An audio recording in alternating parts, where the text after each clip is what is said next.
Well, hello garden friends. Today we are doing something that we wish we never had to do, but sometimes not everything lives. So I'm replanting or replacing one of the trees in the, I think it's 16 Emerald City tulip trees I planted, which are a cross of a tulip tree, that I planted last year.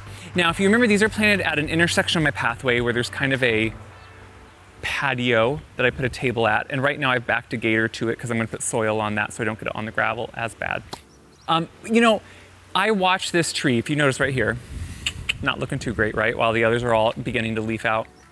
Last year I noticed it had a loose root ball when I put it in. I put big balled-and-burlapped trees in, and it never felt like it was settling in. And all throughout the season, it just kept getting less and less happy. It started with foliage and then just kept dropping foliage all throughout the season. It never rebounded. I left it over the winter because sometimes things surprise us and they do come back. This never did. And I didn't think it was going to, but I was hoping. So I do have one behind my arborvitae back there that I'm gonna bring in when I need it. But what we're gonna do is we're gonna have to remove some of the perennial material underneath, and we're gonna have to remove the tree. We're gonna get the new one settled in. I'm gonna give it some good fertilizer because we don't wanna have to replace these anymore. Now, when I look at all the others, they are so happy. They are rooted in beautifully. I actually can see the roots when I've been working in the flower bed. They're doing great. So hopefully this is one that didn't, which I really don't think was good from the beginning. And we're gonna have better time this time. So I've moved my table to the side, chairs to the side. I just moved this table here this year. I really like it though. It's gonna, when I entertain out here, it'll be a nice kind of buffet type sideboard to use just to set things on. Besides the point. So right here, you can see the new tree is hanging out back behind those arborvitae right now, but this is the tree in question. And when we come up to it, all the others, if you go up to them, which I'll show you maybe, this one just has way too much movement. I'm gonna be able just to pretty much rock that one out of the soil. When I go up to this one that I have the brace off of right now and do the same thing, I can hardly move it. It's very already rooted in. So this one really just never settled in. Not ideal, but what I'm gonna have to start by doing is, even though it's early in the year, we have been so warm that a lot of these perennials are really pushing out. So while it will probably set them back a bit, stress them, they're Nepeta. They're the summer magic Nepeta. Even if they get kind of sad looking at first, they're gonna bounce back just fine. And honestly, that's why I'm doing this as early as I can. Rain is coming hopefully in the next day or two. So getting this done now will make me happy, especially for the perennials, also for the tree. Earlier, the better. And you know what? It's a little painful to begin with to have to do, but it's just what we do. So like I said, well, we wish maybe these weren't out as much as they were. I couldn't get my tree until now. So I'm going to lift these beautiful Nepeta out of the ground because they do probably cover the root ball just a little bit. And I'm gonna try to keep as much of their soil around them as possible. That's gonna stress them the least. So I'm gonna set them back here. We can set them back in after a while. We'll have to take this post out too, just because it's gonna also be in the way. I'm also looking, I do have drip line here, so I try to be extra careful of that. And this mountain mint for sure isn't ideal, but we're gonna take it out too, just because I think even if I don't, it's probably gonna be hard on it. So we're gonna lift out best we can. And right there, I'm able to see kind of some of my drip line, which usually I don't use in this area if I don't need it too bad, but it's there in case I do.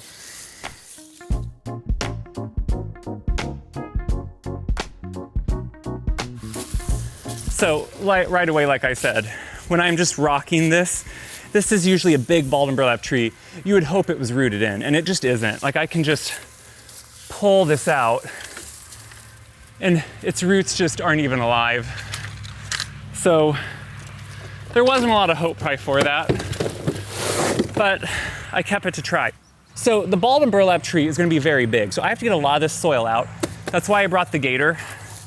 Instead of messing up all my gravel area, and I was even gonna think about a tarp, but I think it's just easier to lift a lot of this soil up onto the gator. And if you notice, I usually have rich black soil.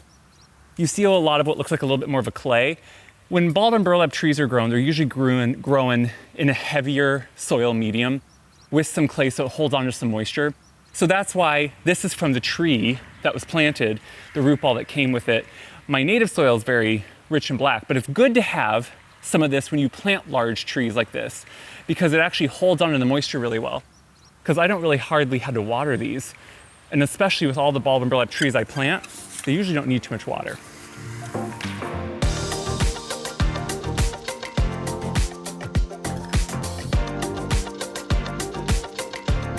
Okay, it's a big hole, and I'll show you here in a minute, but that's because you're gonna see the root ball of this thing, and it's even bigger. The soil actually came out fairly easy because obviously I had dug here last year when I originally planted it, but I do think this root ball is slightly bigger, so I've been going a little bit larger. So here's the pile of soil. There is the hole. There's the tree coming in, so I slid it through from behind. You can see it's a little bit taller probably than these, so I might even clip it at the top already. I haven't clipped any of my other trees yet because I wanted them to settle in for a year or two before I really started shaping them. So you can roughly measure the size of this root ball. Now, what I will say, this one's a little loose too. So my big debate on this is whether I want to take that basket off or not. Generally, for those that have followed me for a while, I talk about this a lot with big trees. So when landscapers plant them, a lot of times the wire basket and that burlap is left on for a couple reasons. It keeps the root ball together. It's easier to plant. It should always have natural burlap used, which means it should disintegrate over time in the ground and allow roots through. Same with the wire. It should over time kind of disintegrate too. Also, there's big holes in it that allow the roots through. I always remove everything because I don't like anything to inhibit root growth. Now, on this one, the reason I'm debating is the reason this one tree had an issue, I felt it had a loose root ball. This one I feel like is a little bit loose too. So that's the one debate I'm kind of having with myself, that I may take the basket off but leave the burlap on mostly, and then just take some of it off in the hole just to see how it goes. Before I get the tree over to the hole, I'm going to make sure I get it started off on a good place. So everything I plant always gets a stoma biotone. Not only does it help the roots get acclimated, get the roots settled in, kind of give them a starter, it helps the soil too, which to me is always beneficial. If we can help the soil, benefit the soil, build better soil, super important. So we're gonna put biotone right in there. And then on this one too, I'm gonna use some tree tone. Also biospoma, it's good for, I use this on my fruit trees. I use this on larger shade trees. Oftentimes I use this more as fertilizing after things are planted. In this case, just, I don't want, since I'm replacing one, I don't want anything else to happen. I'm gonna give it a little extra here too. Again, what I like about Espoma fertilizers, they're not just like this quick, fast fertilizer that only helps a little bit jumpstart it and then goes away. This helps build the soil, helps the tree long-term, and it just builds upon itself. Okay, this is the unfun part, friends. That's not fun to do on camera because I can look really awful, but that's okay. I'm gonna cut the twine first. One, that is a synthetic twine. I don't want it to be in the soil. And that's just kind of what's holding that basket together. But this is also going to start a domino effect, it looks like on this one, just because I think it was a little bit crushed when it was loaded. And I want to be careful here. So I'm cutting these strings first. Now, obviously, if you're doing a container grown tree that you're gonna pick up at the garden center, this is one of the benefits of doing those. They can be easier to plant. These big trees I plant can really be a mess. They're also, the burlap is put together by nails. There's nails stuck all over it, so you have to be really careful. Thankfully, this isn't a flower bed where I don't run any wheels, but still, I try to look for them all, pull them properly, and then I will, there's a lot more in there, grab them up later. Again, the nails are already rusting. They would eventually rust out, but if I can, I like to not have those. So I am going to try to remove some of the basket. So what I do is I take my wire cutters or some type of tin snips or something, and I go through and I cut it strategically close to the hole so I can still just roll it in when I get done.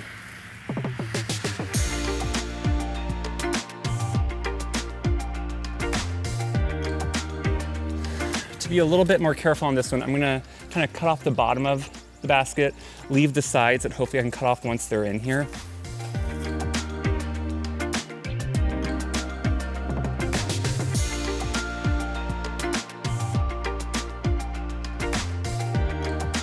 The whole basket may not come out, but most of it this time. So you can see this one was a little bit more a little bit more tough. So what I do is, now some of these capillary roots at the top I'm not worried about. You know, I like to see the root flare anyway.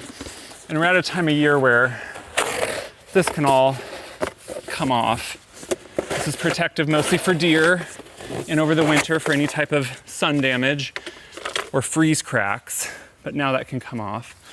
And really, a little bit of the root flare exposed is good.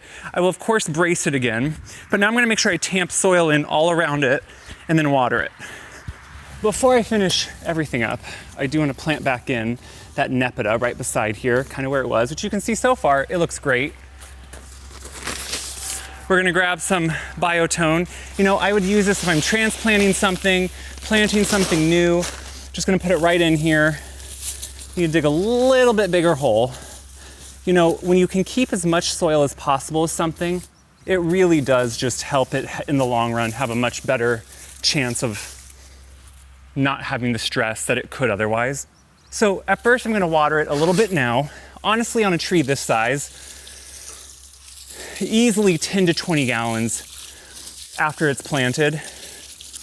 The thing with balled and burlap trees, like I said, they're usually growing in a medium that holds on to moisture well. So they don't usually need to be watered quite as much as other trees do. You know, a normal tree in a container you're gonna get a garden center, that one's gonna need to be watered depending on the size, depending on the sun exposure, on the heat level, multiple times a week, most likely, and possibly all throughout the garden season. You know, unless you get an inch of rain, that doesn't count really as much water. So anything under an inch is really not really counting as water. Even an inch can sometimes hardly be enough. Watering is not just to give the plants water. It also helps get any of the air bubbles, as we're putting soil back around it, get worked out, because those air bubbles can create pockets of dry air around roots that can actually cause things to stress later on. So you do want to make sure you water it well once it's, and really saturate it once it's planted. So I'm going to finish now putting some soil around it. I will stake it. I may do that tomorrow after the water kind of settles in some of that soil, but we have the tree replaced. It's much taller than the others, so I may clip it. But hey, this hard piece of work in a tight spot now is done. So I hope you can see that, you know what? We all struggle through the ups and downs of gardening. I lose things too. It's just sometimes how it is. Sometimes it's not our fault, sometimes it is. And you know what? That's all part of the learning experience. So I have a lot more trees to go plant. They're gonna be more fun ones because they're not replacements. Have a good day.